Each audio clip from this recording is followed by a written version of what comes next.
Dear student, कैसे हैं आप लोग। उम्मीद करती हूँ आप अच्छी होंगी। इससे पहले हमने मनुष्यता कविता पढ़ी थी, जो मैंने 2 भागों में आपके पास भेजी थी यूट्यूब में। उम्मीद करती हूँ आपने ज़रूर देखी होगी और लाइक किया होगा।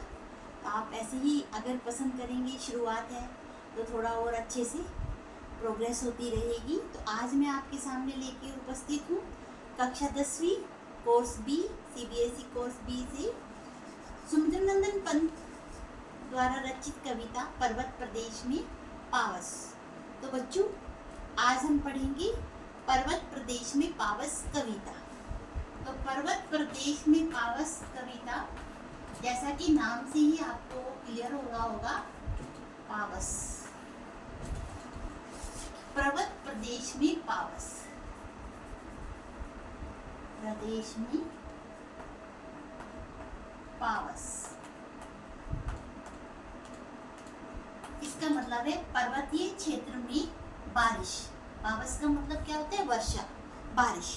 तो बच्चों, सुमित्रानंदन पंत, जिन्हें हम प्रकृति के सुकुमार कवि कहते हैं, उन्होंने प्रकृति की छोटी से छोटी चीज में जान डाल दी है अपने वर्णन से। इनका जन्म 20 मई 1900 को उत्तराखंड के कौसानी अल्मोड़ा में हुआ था और बचपन से ही इन्होंने कविता लिखना शुरू कर दिया था। 7 साल की उम्र में स्कूल में उन्हें कविता पाठ के लिए पुरस्कृत भी किया गया था। 1915 में स्थायी रूप से साहित्य सर्जन शुरू कर दिया, परमानेंट रूप से, और छायावाद के प्रमुख स्तंभ के रूप में जाने लगे। पंत छायावाद के 4 स्तंभ हैं: जयशंकर प्रसाद, महादेवी वर्मा, सुमित्रानंदन पंत और निराला। तो पंत जी की आरंभिक कविताओं में प्रकृति प्रेम और रहस्यवाद झलकता है। इसके बाद में मार्क्स और महात्मा गांधी के विचारों से भी बहुत प्रभावित थे। इनकी बाद की कविताओं में अरविंद दर्शन के भी हमें झलक मिलती है, जिन्होंने राष्ट्र के लिए, समाज के लिए कल्याण के कार्य किए। जीविका के क्षेत्र में पंत जी उदय शंकर संस्कृति केंद्र से जुड़े, आकाशवाणी के भी परामर्शदाता, एडवाइजर रहे। लोकायतन सांस्कृतिक संस्था की स्थापना भी उन्होंने की। 1961 में भारत सरकार ने इन्हें पद्म भूषण सम्मान से अलंकृत यानी सजाया, सम्मानित किया। हिंदी के पहले ज्ञानपीठ पुरस्कार विजेता पंत जी ही हुए। पंत जी को कला और बूढ़ा चांद कविता संग्रह पर 1960 में साहित्य अकादमी पुरस्कार और 1969 में चिदम्बरा संग्रह पर ज्ञानपीठ पुरस्कार, अनेक पुरस्कारों से सम्मानित किया गया। 28 दिसंबर 1977 को इनका निधन हुआ। इनकी अनेक कृतियां यानी रचनाएं हैं: वीणा, पल्लव, युगवाणी, ग्राम्या, स्वर्ण किरण और लोकायतन।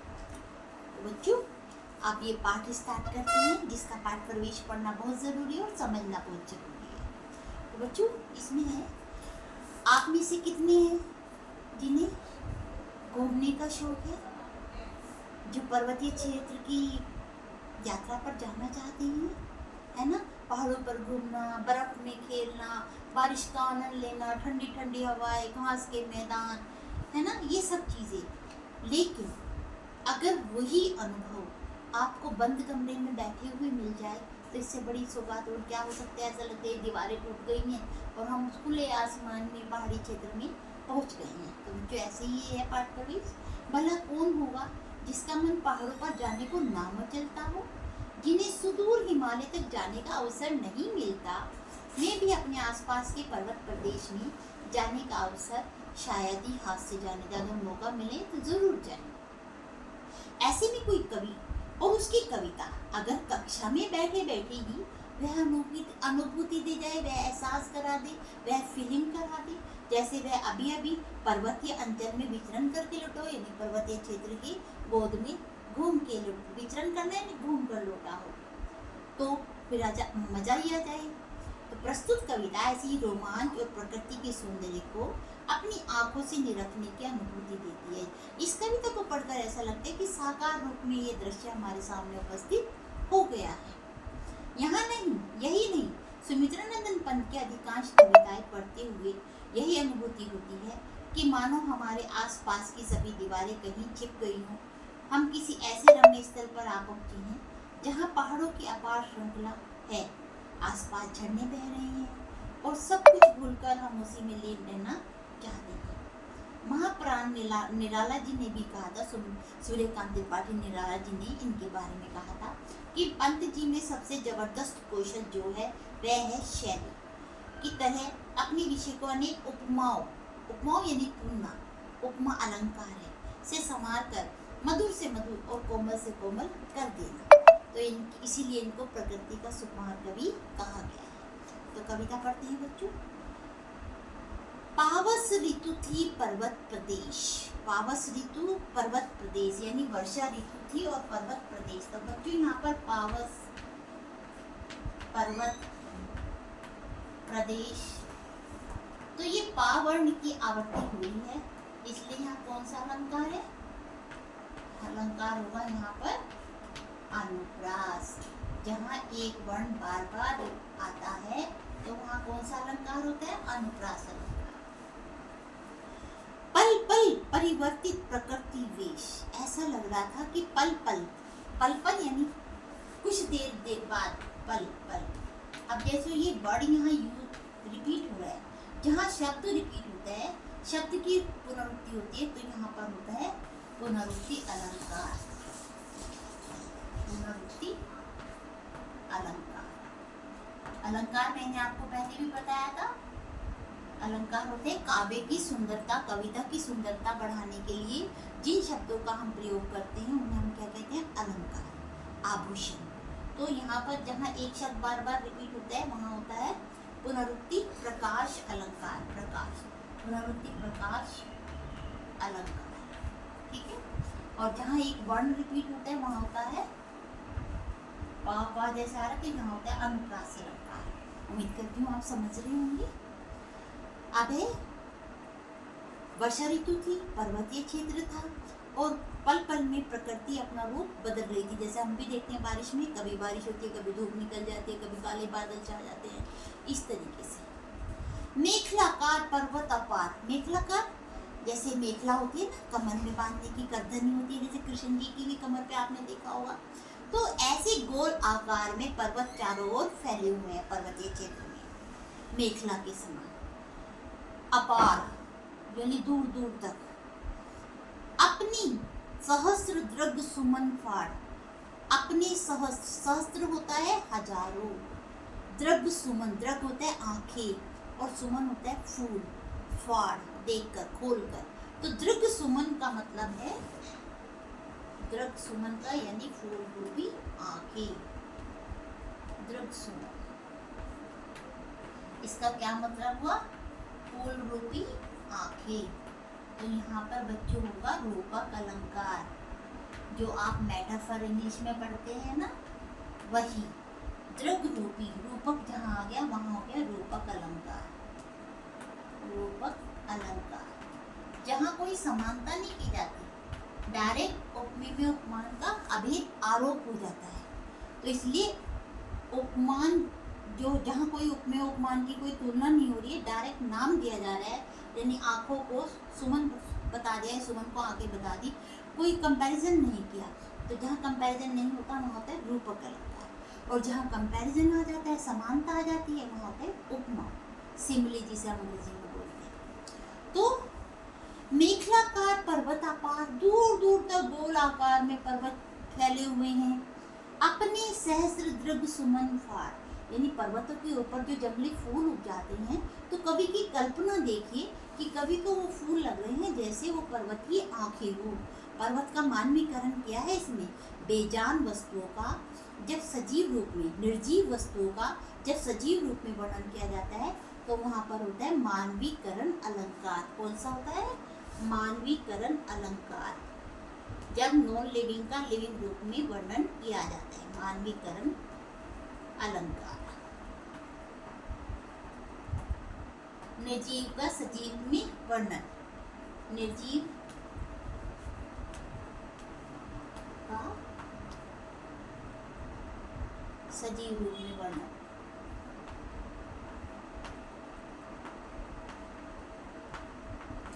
वर्णन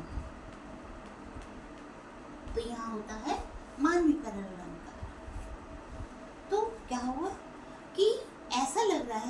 कि पर्वत अपने ऊपर उगे हुए फूल रूपी आंखों को खोलकर अवलोक रहा है बार बार। अवलोक यानी देखना, बार बार देख रहा है।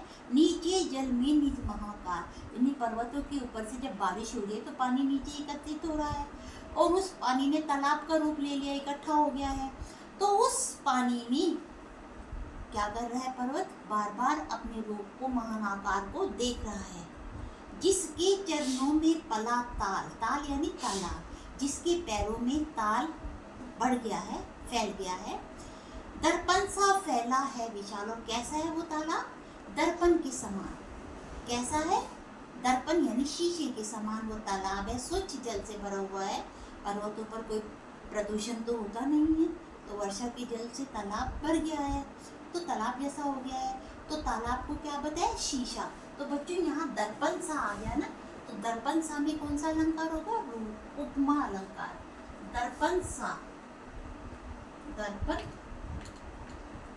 सा, ये सा शब्द जो आ गया समानता दिखाने वाला, इसलिए यहाँ उपमा अलंकार। कौन सा अलंकार हो गया?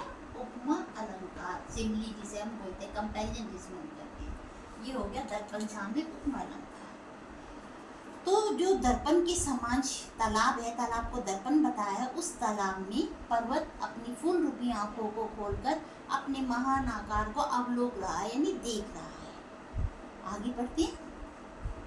ये हो गया वर्णन बारिश का। निज गिरी का गौरव गाकर झरझर, मद में नस नस उत्तेजित कर, मोती सी लड़ियों से सुंदर, झरते हैं झाग भरे निर्झर। अर्थात गिरी का गौरव, गिरी यानी पर्वत, गौरव यानी सम्मान। ऐसा लग रहा है कि जो बारिश की बूंदों की आवाज़ आ रही है ना, और झरने में पानी गिर रहा है, झरने ऊपर से नीचे गिर रहे हैं, तो क्या हो रहा है?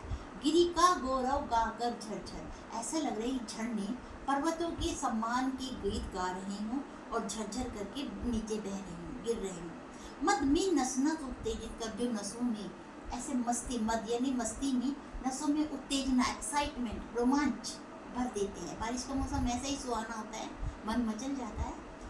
मोती की लड़ियों से सुंदर, और ये बूंदे गिर रही हैं ऊपर से नीचे, तो कैसी लगी? जैसे कोई मोती की लड़ी हो, जैसे कोई स्त्री हार पहन लेती है ना, लड़ी वाला, मोतियों वाला, तो वैसे ही ये मोती की लड़ियाँ लग रही हैं, जैसे पर्वतों के हृदय पर ये मोती की लड़ियाँ हों। झरती हैं झाग भरे निर्झर, और जब झरने से पानी नीचे गिरे तो बच्चे उसमें फेन आ जाते हैं, झाग आ जाते हैं, तो वो पानी जैसे झाग वाला पानी वहाँ ताल इकट्ठा हो रहा है जब झरने से गिर रहा है। तो झरने क्या लग रहे हैं? जैसे पर्वत की गौरव गाथा का गान कर रहे हैं, गीत गा रहे हैं झरझर की आवाज़ करके। गिरिवर की उर से उठ उठ कर, अब पर्वतों के ऊपर जंगली फूल तो होते हैं, पेड़ भी होते हैं, साल सागौन जैसे पेड़ होते हैं।